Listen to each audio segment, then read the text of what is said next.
કોઈ પણ રિલેશનશિપ છે ને એકદમ પરફેક્ટ ક્યારે પણ નથી હોતું, અને એમાં તમે માનો કે 50-50% બંનેના એફર્ટ્સ હોય ને તો એકદમ સાચી વાત નથી.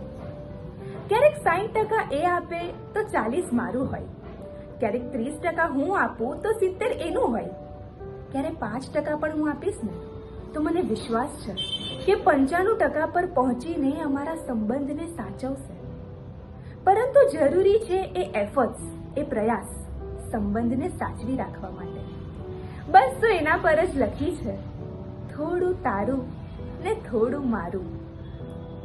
આવેલ કષ્ટને નષ્ટ કરી એ મને સંભાળતો, આવેલ કષ્ટને નષ્ટ કરી એ મને સંભાળતો, આવેલ દુવિધાને ફગાવી સુવિધા પાથરી હું એને સંભાળતી.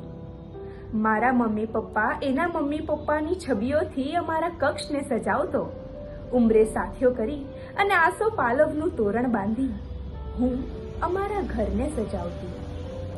મૃદુ હથેળીમાં હસ્ત મૂકી કાર્યભાર ઉતારતો, કે મૃદુ હથેળીમાં હસ્ત મૂકી કાર્યભાર ઉતારતો, મારા કાનુડાને નજર ના લાગે કોઈ ગોપીની, માટે આ રાધા રોજ એના રૂપની નજર ઉતારતી. પહેરતી બાંધણીની સાડી, હસ્તમાં કંકણ ને પગમાં પાયલ, એ જોઈ ફિદા થઈ શરમાતો, એની કાતિલ નજરથી ઘાયલ થઈ ધત્ત કહીને હું શરમાતી.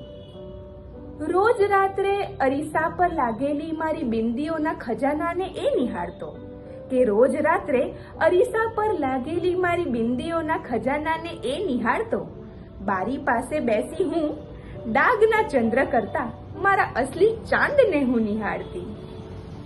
આંખોથી વાંચતો હૈયેથી જાણતો ને મુખ પરથી સમજતો, કે આંખોથી વાંચતો હૈયેથી જાણતો ને મુખ પરથી સમજતો, પ્રેમમાં એટલી ઘેલી કે આ પ્રિયતમા એના રોષને પણ સ્નેહ બેઠી સમજતી. માથામાં ગજરો પહેરાવાનો હોય કે માથે બિંદી સરખી કરવાની, કે માથામાં ગજરો પહેરાવાનો હોય કે માથે બિંદી સરખી કરવાની હોય, દરેક ફરજ એ બજાવતો, પ્રતિ આફતમાં અગ્રે રહી જીવન સાથીની ફરજ હું બજાવતી. પ્રતિ આફતમાં અગ્રે રહી જીવન સાથીની ફરજ હું બજાવતી.